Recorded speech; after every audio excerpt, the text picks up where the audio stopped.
Student ये question देखते हैं। देखो ये क्वेश्चन लास्ट ईयर एग्जाम में पूछा गया है 2023 में। ये क्वेश्चन आपके क्लास 12 फिजिक्स चैप्टर नंबर 1 से पूछा गया है। तो स्टूडेंट इस टाइप के जो भी क्वेश्चन हैं हम कर रहे हैं न्यूमेरिकल सीरीज में। इससे पहले हम पार्ट 10 तक कर चुके हैं। पार्ट 1, पार्ट 2, पार्ट 3 में हमने सभी में लास्ट के जितने भी क्वेश्चन, लास्ट के 10 ईयर्स में जितने भी क्वेश्चन इस चैप्टर से आए हैं हम सब वो कर चुके हैं। अब जो देखते हैं ये क्वेश्चन देखते हैं। ये 2023 में क्वेश्चन आया था। ये थोड़ा डिफरेंट टाइप का क्वेश्चन है। इसमें प्रूफ करने के लिए आपको दिया गया है। आपने ये क्वेश्चन करा भी होगा। देखो बहुत आसान क्वेश्चन है। आपसे क्या बोला गया, आप ध्यान से देखिए। यहाँ पे आपसे बोला गया एम द्रव्यमान। पहले आपको हम हर एक लेक्चर में आपको बता रहे हैं कि जब भी आप क्वेश्चन करें तो क्वेश्चन को आपको सबसे पहले रीड करना है, सबसे पहले पढ़ना है। क्वेश्चन में बोला क्या गया है, क्वेश्चन की लैंग्वेज क्या है। जब आप इसे पढ़ेंगे अच्छे से तब आपको क्लियर होगा चीजें कैसे करते हैं। देखो क्वेश्चन क्या है, एम द्रव्यमान तथा क्यों आवेश एक कण एक समान वैद्युत क्षेत्र में विराम अवस्था से चलकर डी दूरी तय करता है।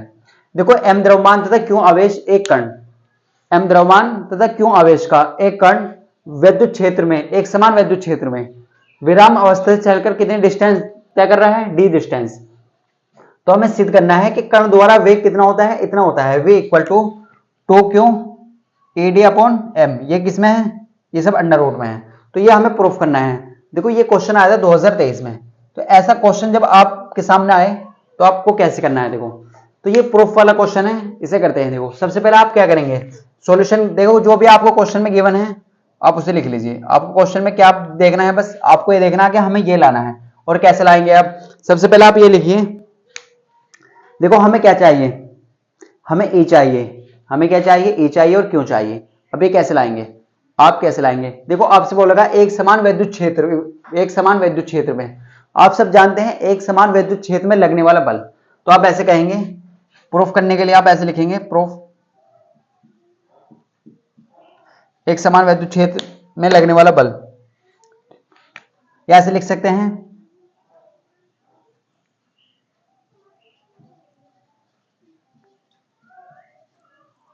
विद्युत क्षेत्र में आवेशित कण पर, आवेशित कण पर लगने वाला बल आप सब जानते हो कितना होता है।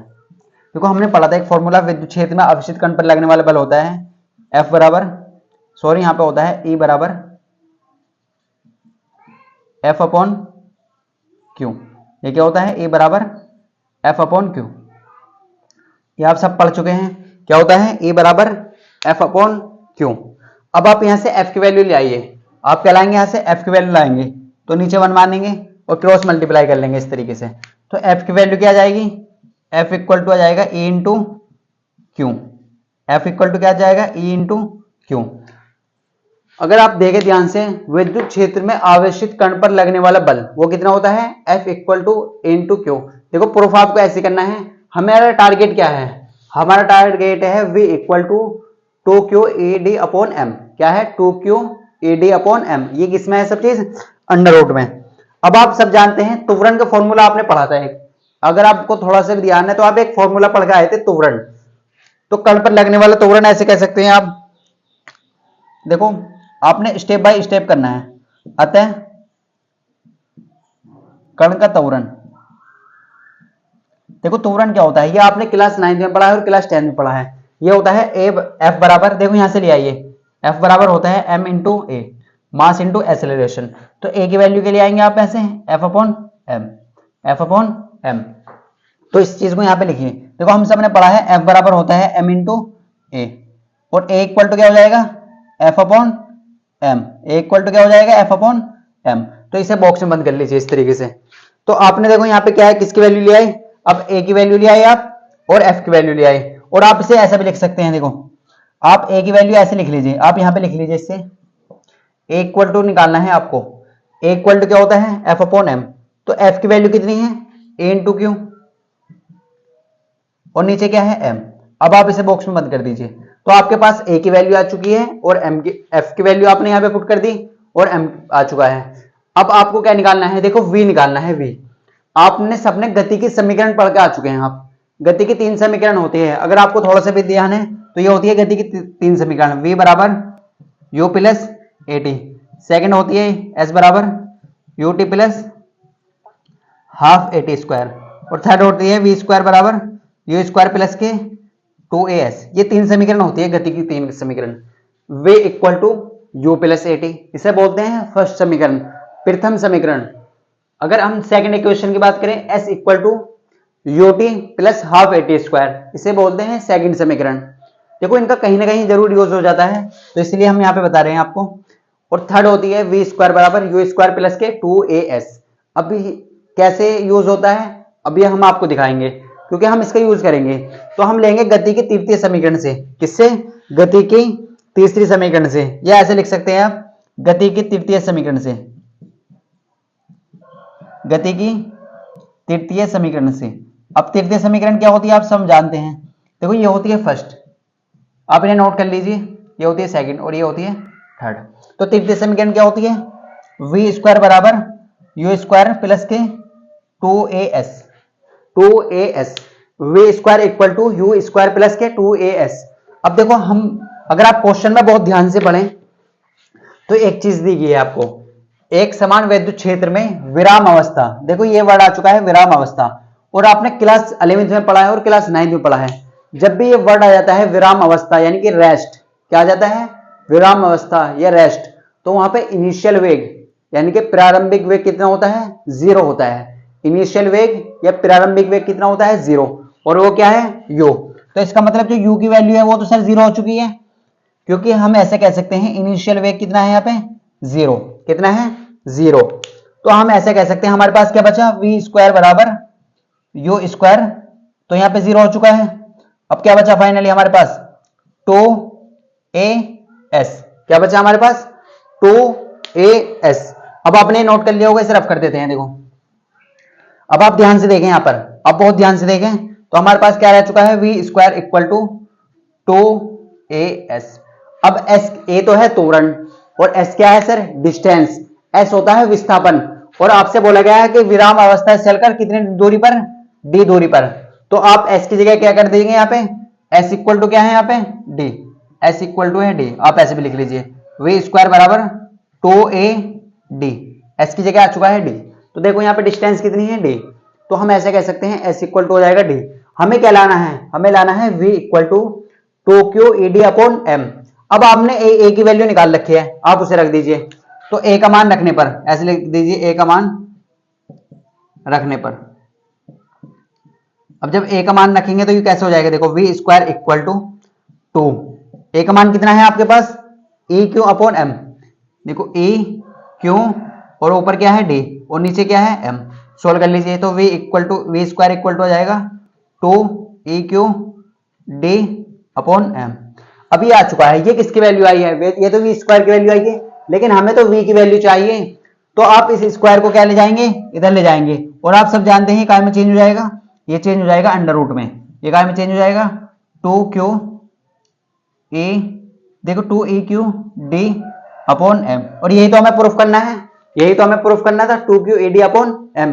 देखो 2023 में ये क्वेश्चन पूछा जा चुका है, आप बहुत ध्यान से देखिए, इंपोर्टेंट क्वेश्चन है। ऐसे क्वेश्चन प्रूफ करने के लिए आ जाते हैं तो काफी डिफिकल्ट होते हैं, अगर आप अच्छे से प्रैक्टिस करेंगे तो आपको बहुत आसान लगेगा। तो स्टूडेंट हमें क्या लाना था प्रूफ करके? v equal to 2e³ upon m। तो ये हम प्रूफ करके ला चुके हैं। हमसे बोला गया था m द्रव्यमान तथा q आवेश एक अल्फा कण एक समान विद्युत क्षेत्र में विराम अवस्था से चलकर d दूरी तय करता है। तो हमें प्रूफ करना था v equal to 2k upon m। तो ये हमने प्रूफ कर दिया। तो प्रूफ कैसे करना है हमने आपको बताया, आपको स्टेप बाय स्टेप समझाया हमने। विद्युत क्षेत्र पर आवेश, विद्युत क्षेत्र में आवेशित कण पर लगने वाला बल, तो वो कितना होता है? E into Q. फिर हमने त्वरण निकाला, कण का त्वरण निकाला। तो त्वरण होता है, आपने इस फॉर्मूले से ला सकते हैं, a बराबर f अपॉन m आ जाएगा। आपने f की वैल्यू रख दी यहाँ पे, और गति की तृतीय समीकरण लगाई। गति की कौन सी समीकरण लगाई? तृतीय समीकरण यानी कि थर्ड इक्वेशन, वो होती है v square equal to U square plus के 2as। आप सब जानते हैं u का मान 0 है। अब 0 क्यों है?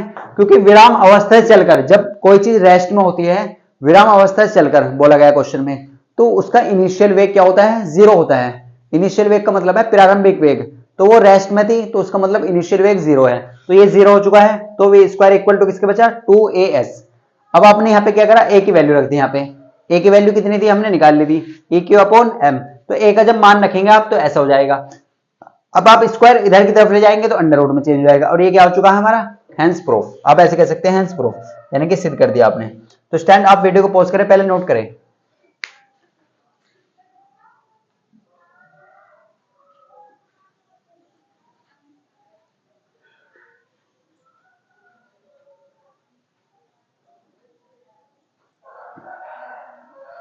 तो स्टैंड आपने नोट कर लिया होगा। देखो क्वेश्चन आपको सबसे पहले समझना है कि क्वेश्चन की लैंग्वेज क्या है, क्वेश्चन को कैसे करना है।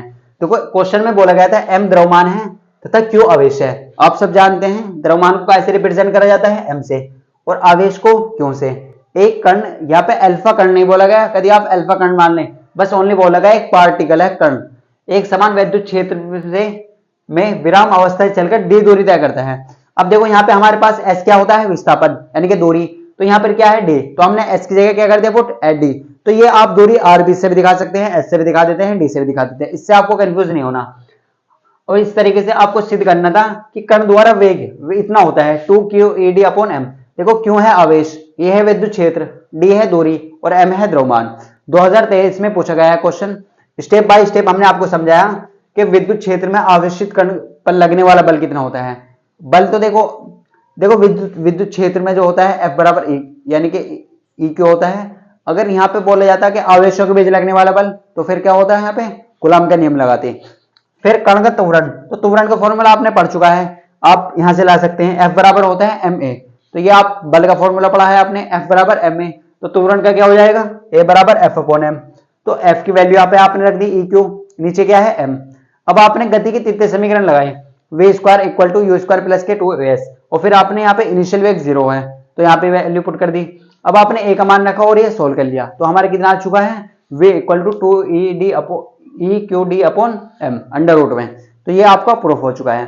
तो ऐसे क्वेश्चन एग्जाम में आ रहे हैं, इन्हें अच्छे से प्रैक्टिस करें, तभी चीजें आपको क्लियर होगी। तो स्टैंड अगर आपको वीडियो अच्छी लगी है तो वीडियो को लाइक जरूर करें, और चैनल को अभी तक सब्सक्राइब नहीं करा है ऐसे और क्वेश्चनों के लिए तो चैनल को सब्सक्राइब कर लें। मिलते हैं आपको नेक्स्ट पार्ट में।